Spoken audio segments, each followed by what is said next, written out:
In our discussion about memory management so far, we saw that operating systems rely on the hardware, on the memory management unit hardware, to perform address translations and to also validate the accesses to enforce protection and similar mechanisms.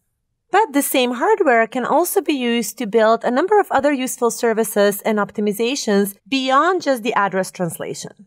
One such mechanism is called copy and write, or COW. Let's consider what happens during process creation. When we need to create a new process, we need to recreate the entire parent process by copying its entire address space. However, many of the pages are static, they don't change, so it's not clear why we should keep multiple copies. In order to avoid unnecessary copying, on creation, the virtual address space of the new process, or portions of it at least, will be mapped to the original page that had the original address space content.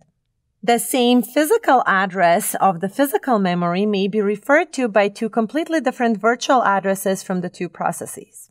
We also have to make sure to write protect the physical memory so that we can track concurrent accesses to it.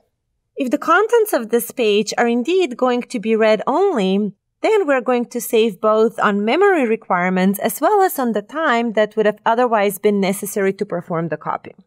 However, if a write request is issued for this memory area via either one of these virtual addresses, then the MMU will detect that the page is write protected and will generate a page fault. At that point, the operating system will see what is the reason for this page fault, will create the actual copy, so the copy will only be performed then, will update the page tables of the two processes as necessary, so basically the page table of the faulting process, and will, in this manner, copy only those pages that need to be updated, only those pages for which the copy cost is necessary. We call this mechanism copy and write because the copy cost will only be paid when we need to perform a write operation.